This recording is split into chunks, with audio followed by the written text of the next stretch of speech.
여러분의 처음 가는 길에 동행하는 현월TV 윤목사 문화인사드립니다. 금요일 현월이 함께 읽는 매튜 미드의 유사 그리스도인 시간을 갖고 있습니다. 오늘은 19번째 시간이죠. 오늘은 유사 그리스도인 제9장입니다. 적용 2편, 자신을 시험하고 확증하려는 부분을 함께 읽어나가면서 이 부분을 상고하도록 하겠습니다. 지난주와 이번 주는 적용편이라고 말씀을 드렸죠.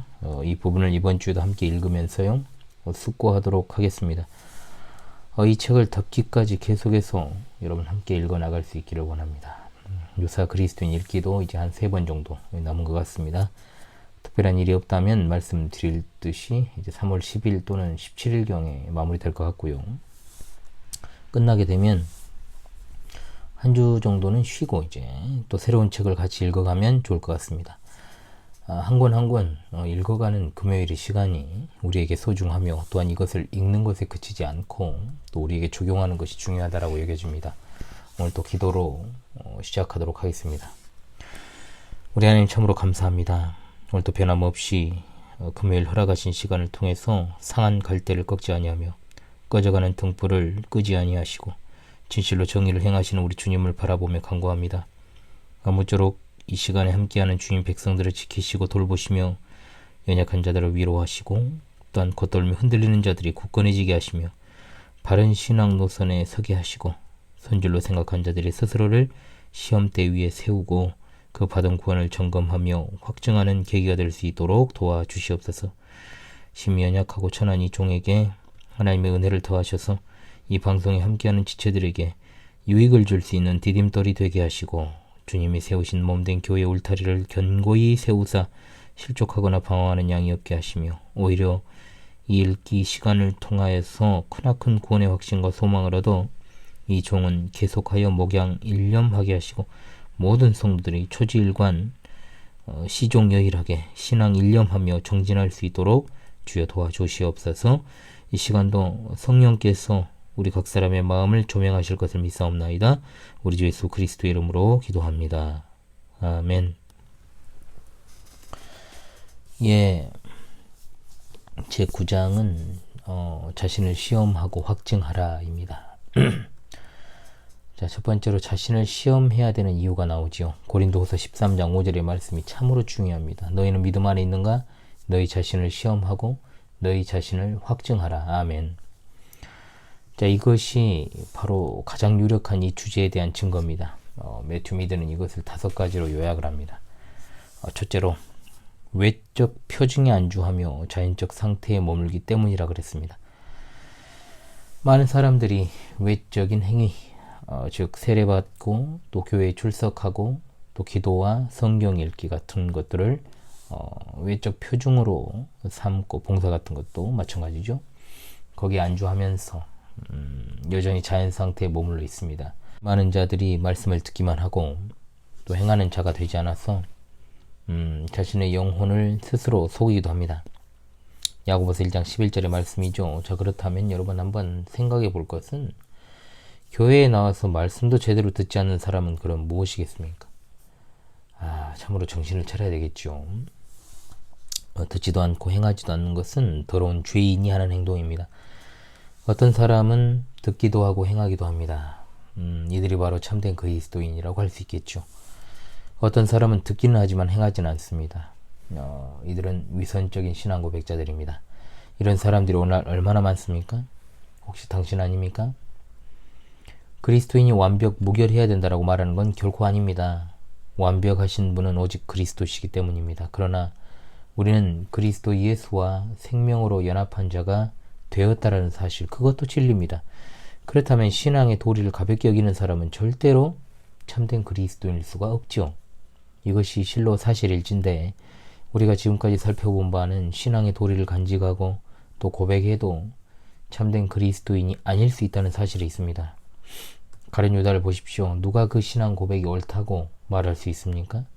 예수님의 제자요, 사도요, 또한 복음 전도자로서 귀신도 쫓아내고 또한 신뢰를 얻어서 제자 중에 돈괴, 즉 회계를 맡았던 자이기도 합니다. 무릇 표면적 유대인이 유대인이 아니요 표면적 육신의 할례가 아니라 오직 이면적 유대인이 유대인이며 할례는 마음에 할지니 영에 있고 율법 조문에 있지 아니한 것이라. 그 칭찬이 사람에게서가 아니요 다만 하나님에게서니라. 아멘. 이 말씀은 계속해서 나오게 될 것입니다. 마음의 기초가 두 번째로 은혜 위에 놓이지 않을 수 있기 때문이라고 그랬습니다. 자, 기초는 이때 그 기초에 오류가 있다면 참으로 위험하죠. 우리가 본질에 있어 바르지 않으면 그 기초가 마음속에 있는 은혜에 놓이지 않는다면 이어지는 우리의 모든 고백은 아무것도 아니게 됩니다. 모래 위에 기초를 둔 집은 잠시 동안은 서 있습니다. 그러나 바람이 불고 비가 오면 반드시 무너져 내립니다. 자, 그 다음 세 번째, 우리 영혼을 오도하는 속임수가 많기 때문입니다. 은혜 같지만 은혜 아닌 것들이 많습니다. 짝퉁으로 대체하려는 것과 같죠. 많은 사람은 자신의 재능을 은혜로 착각을 하고 또 일반적인 지식을 구원에 이르는 지식으로 착각을 합니다. 사람이 큰 재능을 가질 수는 있지만 그것이 은혜는 아닙니다. 또 큰 지식을 가질 수도 있지만 그것은 통해서 예수 그리스도를 알지 못합니다. 어떤 사람은 구원하는 믿음 대신에 그저 일반적인 믿음을 가진 자가 있습니다. 그는 복음의 모든 진리와 약속과 경고와 신화에 관해서 심지어 논문을 쓸 수도 있지만 구원의 은혜는 없어 멸망당할 수 있습니다. 어떤 사람은 도덕성으로 죄를 억제하는 은혜로 경건과 새롭게 하시는 은혜를 대체하기도 합니다. 죄를 억제는 하지만 죄를 그냥 꾹 누르고는 있지만 시한폭탄 같은 것입니다. 그러니까 누군가를 용서한다라고 하는 것이 단순하게 내가 그냥 내리눌러 참는 것이면 우리 주님이 우리를 위해 죽으실 이유도 없고 또한 우리가 지금 살아있을 수도 없습니다. 마음이 새로워지지 않은 채 다른 것으로 대체하는 것은 한계가 있다는 거죠. 가령 예를 들어서 담배를 끊기 위해 사탕을 먹고 별 5만 가지를 다 해도 담배를 대체할 수 있는 것은 없다고 그래요. 요즘 여러 가지 전자담배 그렇게 하는데 전자담배에도 중독이 되는 거죠.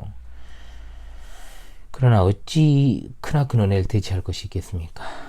삶이 약간 개선되었을 때 그것이 변화라고 속아서도 안 됩니다. 불완전한 것입니다. 회심하지 않았는데 죄를 자각했다 해서 뭔가 된 것처럼, 거듭나지 않았는데 삶이 개선되니까 뭔가 된 것처럼 착각하며 살아간다는 것이죠. 아쉽게도 사탄은 부분으로 전체를 덮어버리는 그런 방식으로 사람들을 속입니다. 어떤 계명에는 순종하지만 어떤 계명에는 순종하지 않습니다. 자기 성찰이 없기 때문에 끊임없이 사탄의 미끼들이 여기저기 놓여 있습니다. 본질이 이러한 그늘에 가리지 않도록 우리 상태를 시험해 보아야 됩니다. 그리고 네 번째, 사탄의 시험이 극성스럽기 때문입니다. 자, 사탄은 여러 다양한 방법으로 흔들어댑니다. 근거 없는 확신은 위안 없는 절망에 이르게 합니다. 심판의 날에는 하나님이 우리를 시험하게 됩니다. 자신의 마음을 살피지 않고 누가 그 시험을 견딜 수 있겠습니까? 다섯 번째, 치유와 갱신의 적기를 놓치지 않기 위해서입니다. 사람의 상태가 어떠하든지 간에 그가 참된 그리스도인이든지 아니든지 그의 행동 원리가 건전하든지 아니든지 자신의 마음을 살피는 것 자체는 좋은 일 아닙니까? 그의 마음이 선하고 행동 원리가 건전하다고 드러나면 그것은 기뻐할 일입니다. 그러나 그 마음이 부패되어 있고 행동 원리가 건전하지 않으면 그 발견은 좌절할 일이 아니라 자신을 새롭게 하기에 유익합니다. 사람이 질병에 걸린 것을 알게 되어서 그것을 조기에 의사에게 가서 보일 수 있습니다. 그러나 치료 시기를 놓칠 때까지 발견하지 못했다면 얼마나 안타깝고 슬픈 일이겠습니까?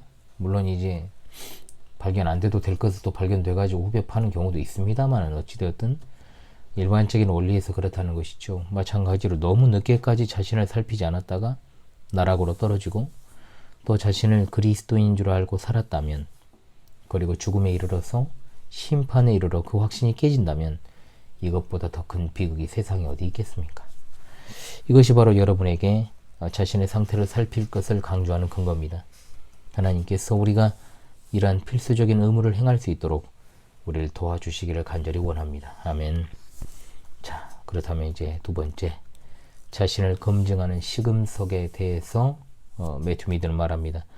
자, 어떻게 해야 자신이 유사 그리스도인인지, 진정한 그리스도인인지 알 수 있을까요? 사람이 그렇게 멀리 가고도 길을 잘못 튼다면 현재 그리스도인들은 자신의 기초가 바른지 어떻게 알 수 있겠습니까? 첫 번째, 이겁니다. 복음적인 입장에서 그리스도와 친밀한가? 친밀합니까? 이렇게 묻고 있죠. 매튜 미드가 말한 복음적인 입장이란 성경적인 입장으로 바꾸어 말해도 됩니다. 진정한 그리스도인은 성경적인 입장에서 그리스도께 다가가 그를 영접합니다. 참된 연합은 참된 그리스도인이 되게 합니다. 많은 사람이 그리스도께 접근은 합니다. 그러나 자신의 입장과 처지에서 접근을 하죠. 그들은 그리스도를 받아서 소유하지만 하나님께서 주신 그리스도의 모습은 아닙니다. 성경 안에서, 복음 안에서 하나님께서 그리스도를 주신 것은 상한 심령으로 그리스도를 영접하는 것입니다. 또한 온 마음을 다하여 그리스도의 전부를 영접하는 것입니다. 상한 심령으로 상한 그리스도를 영접하는 것 자체가 겸손의 증거입니다. 온 마음으로 그리스도의 전부를 영접한다는 것은 우리 신실함의 증거입니다. 상한 그리스도는 죄를 위해 그분이 당하신 고난을 가리킵니다. 상한 심령은 우리가 죄를 인식한다는 사실을 나타냅니다. 그리스도의 전부란 그리스도의 모든 직분을 말합니다. 온전한 마음은 우리 마음의 모든 기능입니다.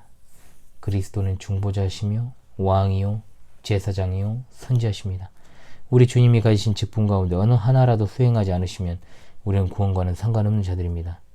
제사장으로서 그분은 우리를 구속하셨고 선지자로서 그분은 우리를 가르치셨으며 왕으로서 그분은 우리를 거룩하게 하시며 구원하십니다.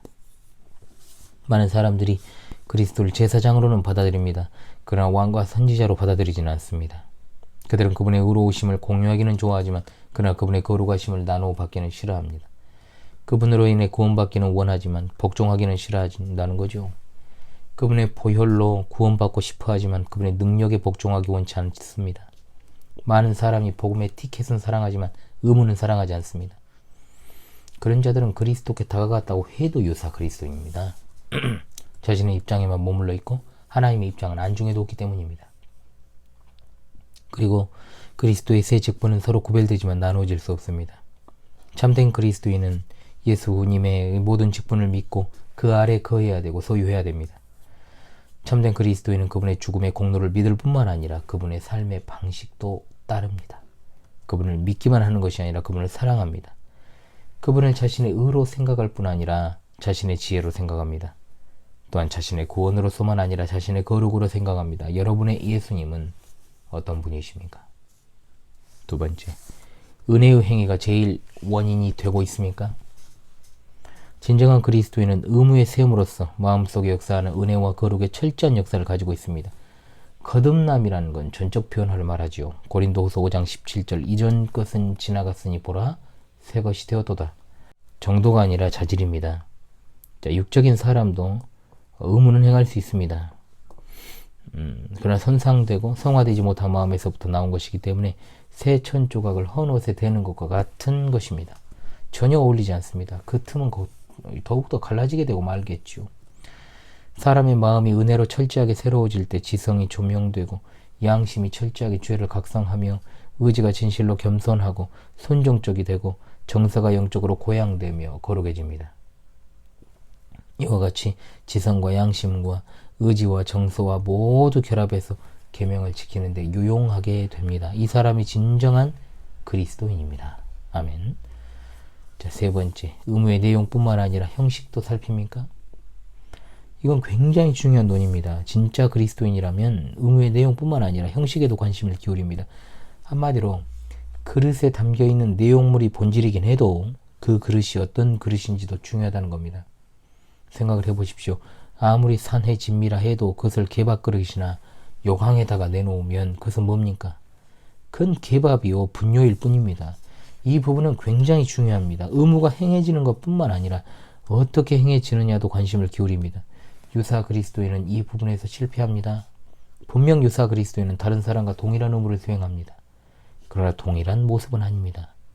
또한 근본 취지에는 신경을 쓰지만 상황에는 마음을 기울이지 않습니다.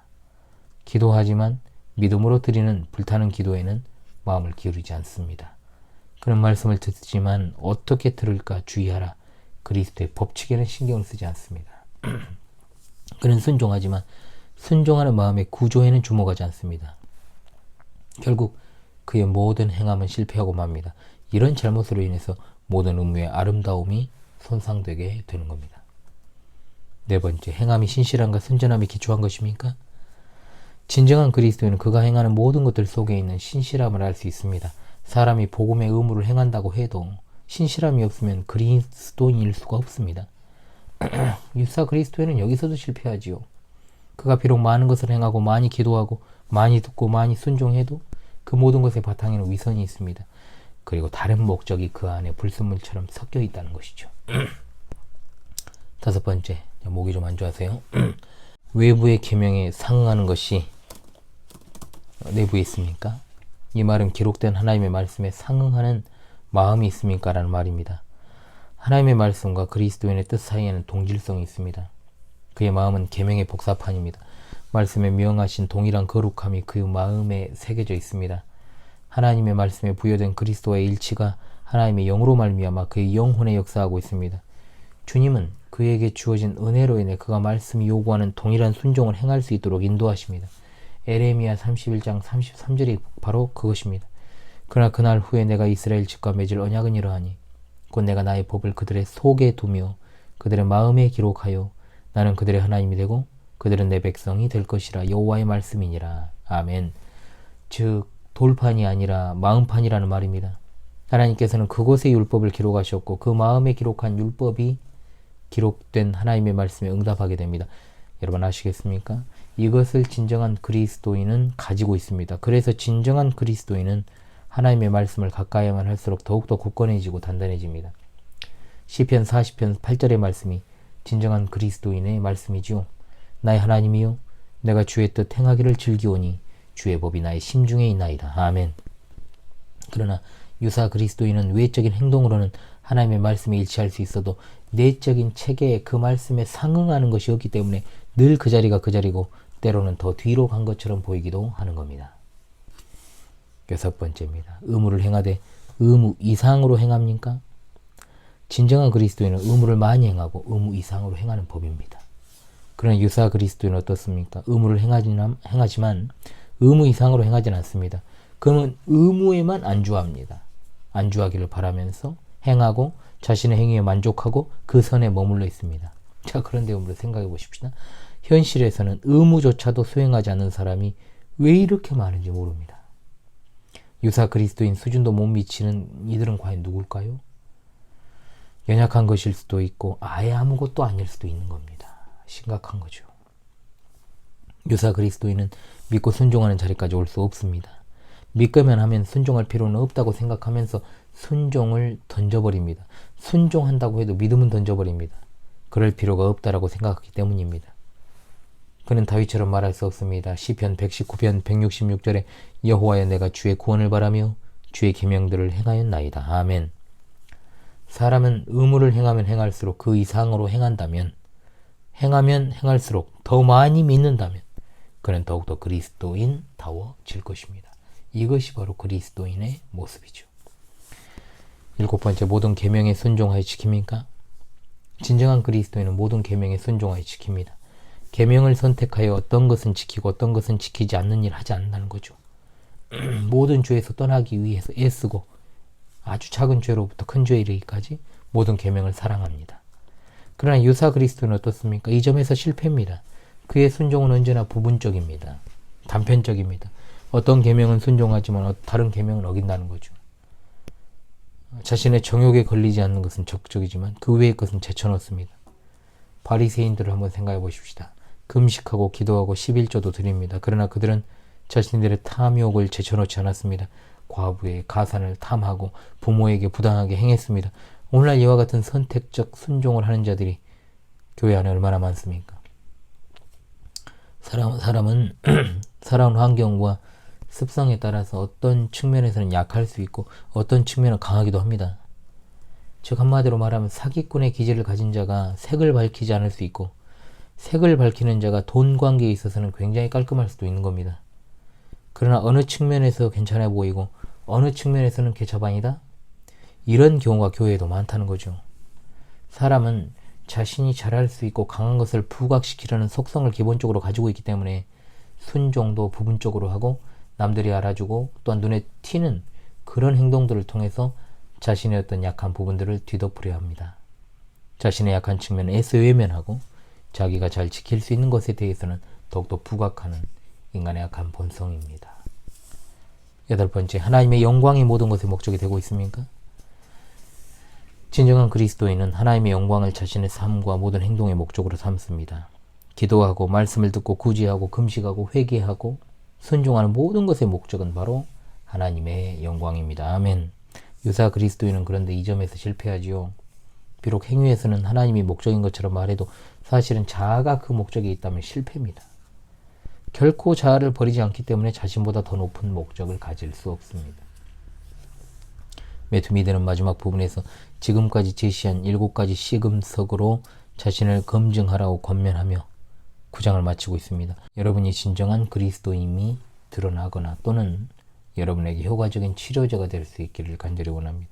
첫 번째, 여러분은 복음적인 입장에서 그리스도와 친밀합니까? 둘째, 마음속의 은혜가 여러분 행위에 으뜸되는 원인입니까? 셋째, 여러분의 의무의 주제뿐만 아니라 의무의 양식도 살핍니까? 넷째, 여러분은 순전합니까? 다섯째, 여러분의 내부에는 외부의 율법에 상하는 것이 있습니까? 여섯째, 여러분은 의무를 많이 행하되 의무 이상으로 행합니까? 일곱째, 여러분은 모든 계명에 순종합니까? 마지막으로 하나님의 영광이 모든 것의 목적입니까?